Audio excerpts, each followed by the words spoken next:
más estoy aquí desde Mar del Plata tratando de compartir contigo aquello que el Señor nos ha dado en nuestro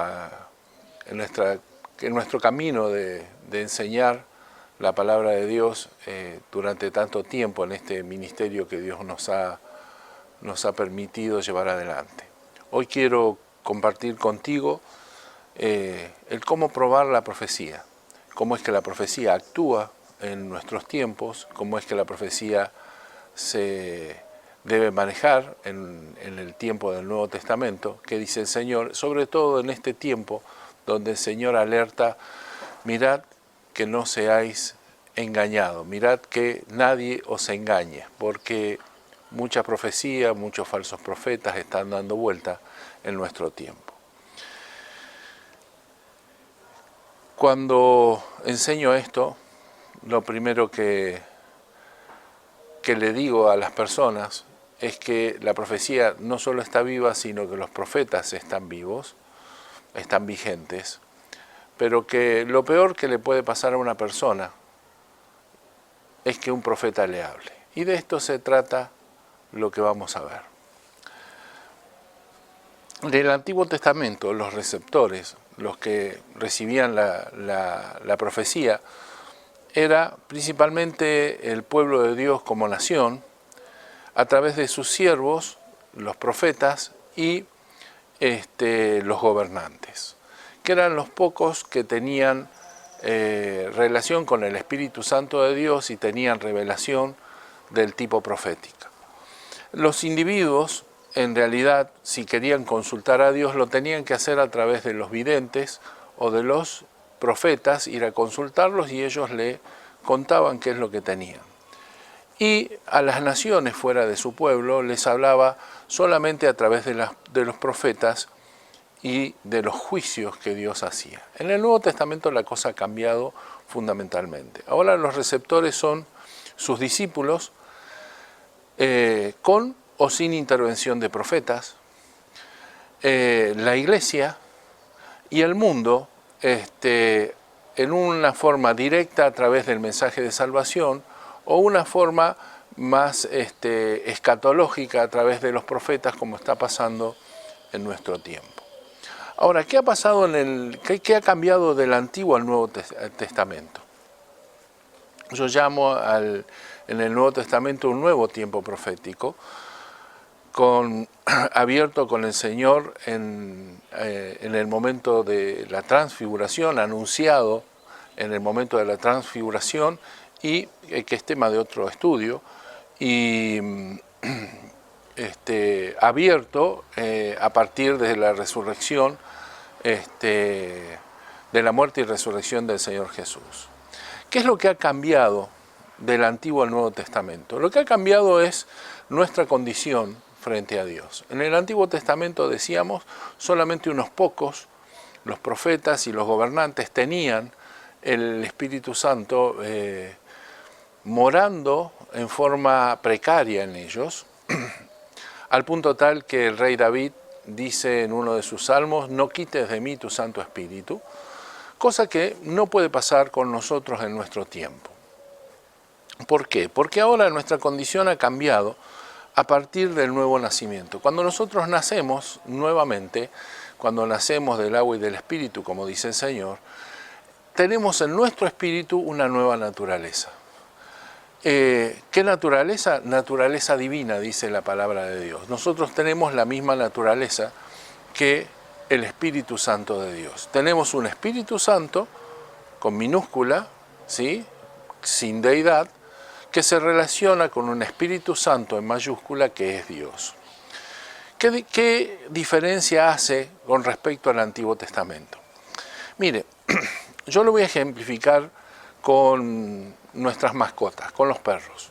Cuando usted llega a su casa, su perro seguramente le recibe, y le recibe con muchísima felicidad. ¿Y qué hace? El perro mueve la cola, ¿sí? Como todos los perros, le ladra, le salta, ¿sí? La primera razón por la que se pone tan contenta es porque normalmente el perro no tiene la capacidad de saber que usted va a volver. Así que cuando usted se va para siempre, y cuando vuelve es como un aparecido que no iba a volver. Pero lo cierto es que entonces usted empieza a hablar con el perro. Y cuando usted le habla, el perro se pone contento, ¿sí? Ahora usted puede contarle las calamidades de su día y el perro se va a poner contento. Le puede contar lo feliz que está y el perro va a mover la cola. Le puede decir que le va a dar de comer y entonces el perro mueve la cola. O le puede decir, mira, estamos en el medio de esta pandemia, no hay mucho dinero, así que es tiempo de vacas flacas, vas a comer día por medio, y el perro mueve la cola. El perro seguirá moviendo la cola. ¿Y sabe por qué? Porque no entiende nada de lo que le decimos. Solamente entiende, creo que hasta 300 palabras, ¿sí?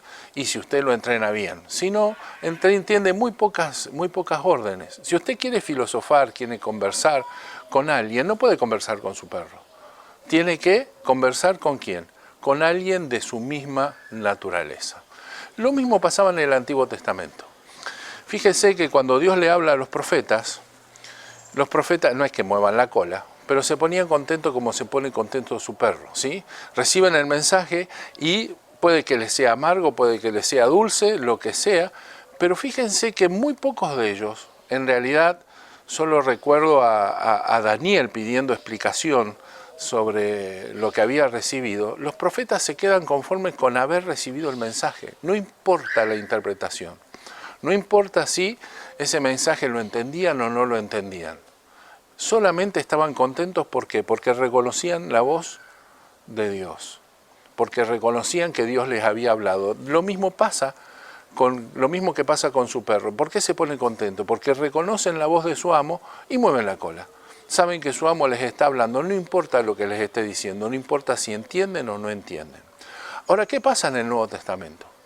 Pasa lo que pasa cuando usted habla con otra persona y no con su perro. Tiene la capacidad no solo de comunicarse, sino de entenderse. El otro se va a poner contento o no conforme a lo que usted le esté diciendo y va a reaccionar a lo que usted le diga. Y en el Nuevo Testamento ahora tenemos al Espíritu Santo de Dios de naturaleza divina comunicándose con nuestro espíritu, con la misma naturaleza que el Espíritu Santo de Dios, permitiendo entonces que haya no solo una comunicación, sino que haya un entendimiento que antes no teníamos. No solo que este Espíritu Santo viene en forma permanente, sino que hay una comunicación diferente entre ambos. Entonces, cuando usted recibe una palabra de Dios, no es que se pone a bailar porque Dios le habló. Lo que quiere saber es para qué lo recibió. Lo que quiere saber es qué significa haberlo recibido. ¿Por qué? Porque ahora mi espíritu tiene entendimiento para recibirlo. Se produce una relación natural entre el Espíritu Santo de Dios y el Espíritu de Dios. Y se produce una revelación natural y un entendimiento natural que es común a las dos naturalezas, a la misma naturaleza que tienen los dos espíritus. Muy bien, ¿qué pasa cuando entonces recibimos profecía de los profetas? Le dije yo a la apertura que lo peor que le puede pasar es que un profeta le hable. ¿Y por qué? La gente está deseosa siempre que los profetas le hablen. Usted va a las reuniones y dice el profeta va a orar por usted y la gente se abalanza queriendo recibir palabra de parte del profeta.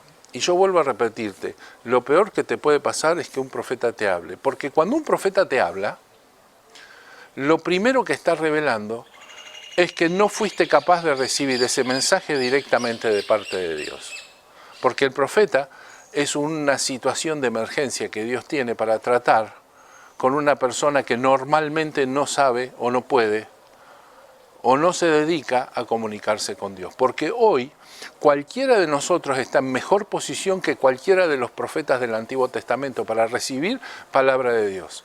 ¿Por qué? Porque ninguno de ellos estaba en la condición de nacido de nuevo, de tener un espíritu de la misma naturaleza que el Espíritu de Dios, con el entendimiento y la relación natural que eso produce. Entonces, cuando un profeta viene a hablarte, y está bien que lo haga, por supuesto, porque hay situaciones donde necesitamos que Dios mande un profeta, porque estamos aturdidos, porque estamos en el medio de una guerra, en el medio de un dolor, y no siempre nos es fácil comunicarnos con Dios, es cierto, pero la realidad es que deberíamos hacerlo. Fíjense el caso de Jesús. ¿Cuántas veces vieron ustedes que venga un profeta a decirle algo a Jesús? Nunca. Jamás vino un profeta a decirle, mirá, dice tu papá que... ¿Por qué no lo necesitó? Porque él tenía en la misma condición que nosotros, ¿sí? Tenía esa relación perfecta con el Espíritu Santo del Padre, con el Espíritu Santo de Dios, que nosotros hoy podemos tener. Y no necesitó nada. Y él que decía, lo que veo hacer a mi Padre, esto hago. Y muchas otras cosas Él me va a mostrar y me va a decir, ¿sí? Esa situación es la que nosotros podemos vivir. Entonces, cuando un profeta viene o cuando estamos enfrentando una profecía, la profecía puede tener dos características o caracteres, ¿sí? Si estamos en buena relación con Dios, la profecía que recibamos de un tercero será confirmatoria. Nunca, si yo tengo una buena relación con Dios, Dios me vendrá con un profeta a cambiarme los planes. Porque yo sé lo que he recibido de primera mano. No es que Dios se haya arrepintiendo, entonces consulta con otro y bueno, y cambia los planes y ahora sí, mañana no. Hermano, si Dios habla contigo, ya tiene todo listo. Así que si tu relación es buena con Dios, vendrá a ser confirmatoria. Ahora, si tu relación no es buena con Dios, entonces será confrontativa. Nunca una profecía te va a traer para hacerte dudar. O te confirma o te confronta. Si hay duda en el medio, yo empezaría a pensarlo diferente, ¿sí? Pero es confirmatoria si tu relación es buena y es confrontativa si tenemos una mala relación. ¿Qué ocurre cuando recibimos una profecía de parte de aquellos que tienen el don de profecía dentro de la iglesia? No hablo de los profetas, hablo de en general aquellos que pueden manejar el don de profecía. La profecía dice que tiene un carácter que es triple en la iglesia y que es para edificación, exhortación o consolación. Tiene que moverse dentro de esos parámetros. Para otro tipo de profecía Dios utiliza a los profetas. Es que, ¿cómo funciona el don de profecía? El don de profecía viene sobre personas en particular que tienen ese don de profecía, pero cualquiera en realidad puede profetizar dentro de la iglesia. En la iglesia, dándose las circunstancias adecuadas, por ejemplo, en el medio de una reunión, una persona que nunca profetizó puede recibir una palabra y profetizar, pero necesita de ese entorno, necesita de ese medio ambiente espiritual para poder hacerlo, como le pasó a Saúl cuando se encontró con los profetas. ¿Sí? Se encontró con los profetas y empezó a profetizar como los profetas. Y todos decían, ¿Saúl profetizando como los profetas? Sí, pero cuando los profetas se fueron, Saúl dejó de profetizar. Lo mismo le pasan a las personas. La diferencia con el don de profecía es que el que profetiza no necesita ese entorno y puede hacerlo en el colectivo, en la escuela, en el trabajo, en cualquier momento, puede utilizar su don como una herramienta para hablar de parte de Dios. El profeta ya es otro tema diferente, porque el profeta tiene un oficio y todo en su vida tiene que ver con lo profético.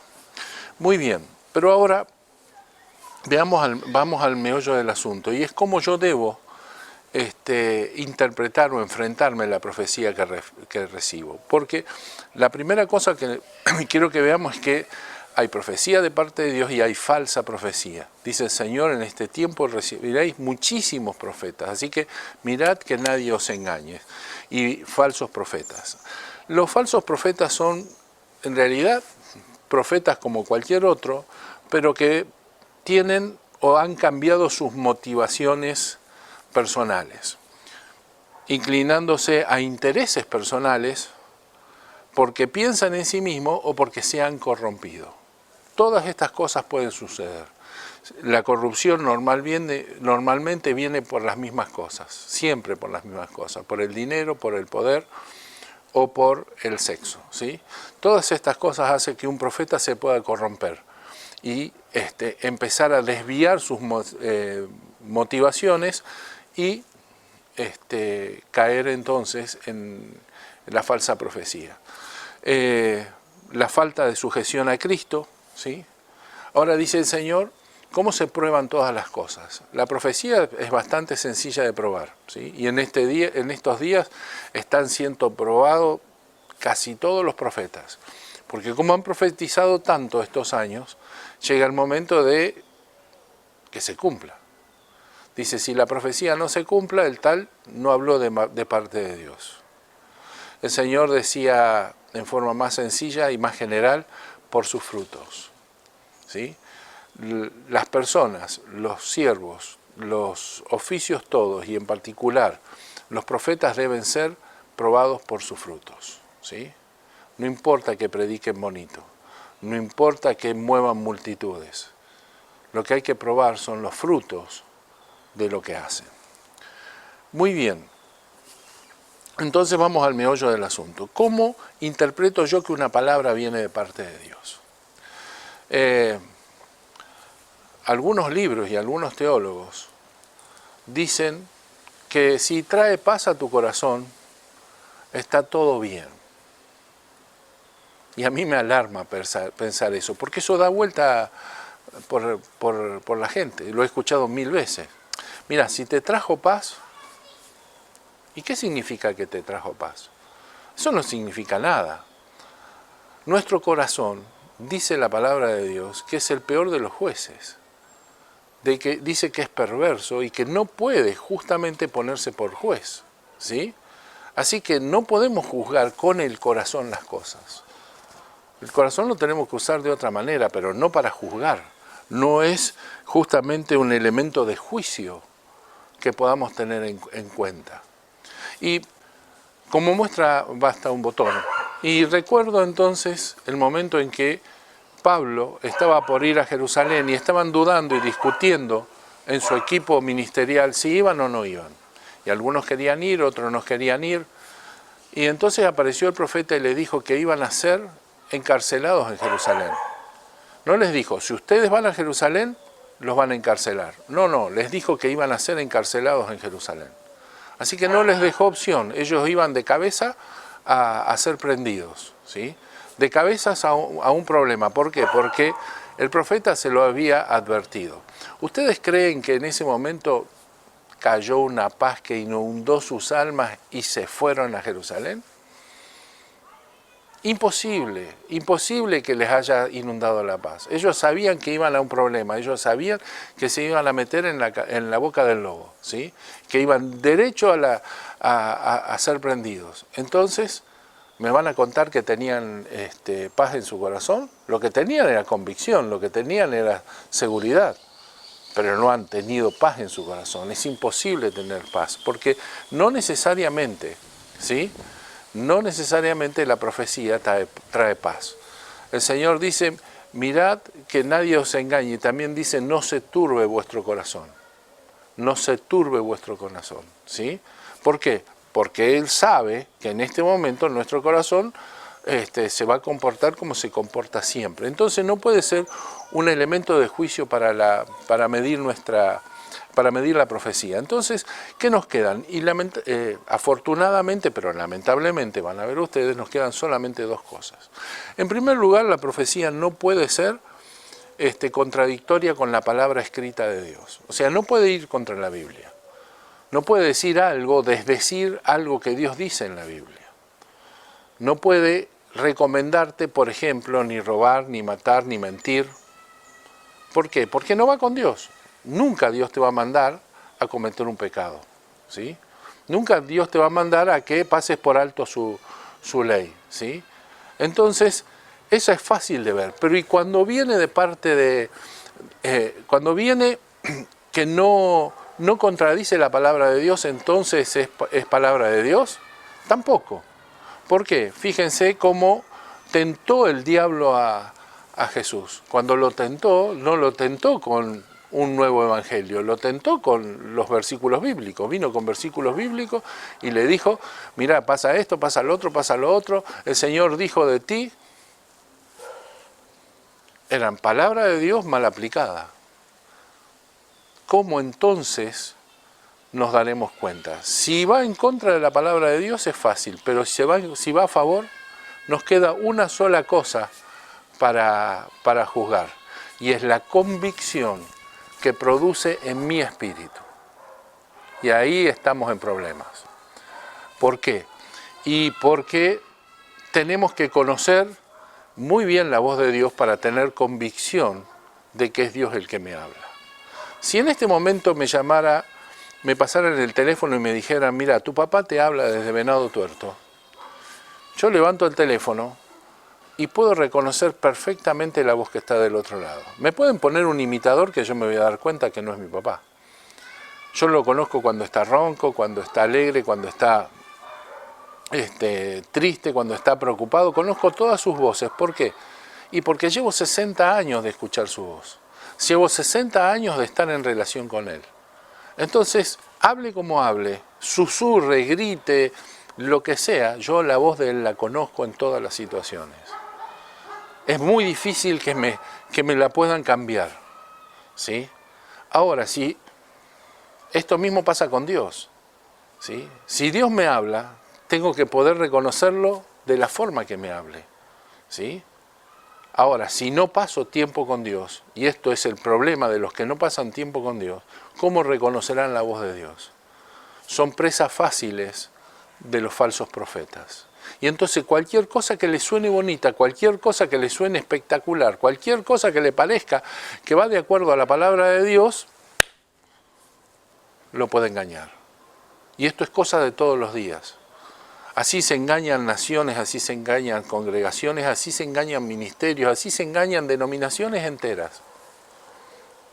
Con voces bonitas, ¿sí? Solamente ¿por qué? Y porque los que están del otro lado no conocen la voz del que debería estar hablando. Y no hay convicción en su espíritu. Entonces, ¿cómo me libro yo de los malos profetas? Y buscando a Dios. Buscando a Dios, pero no una vez, buscando a Dios todos los días y aprendiendo a reconocer su voz, porque no hay otra forma de estar seguro de que Dios nos habla, que habiendo conocido su voz una y otra vez, todos los días de la vida. Es una cuestión que lleva tiempo, una cuestión que puede llevar años, pero es lo único que nos mantendrá a salvo. Te bendigo y espero que esta palabra te haya bendecido una vez más.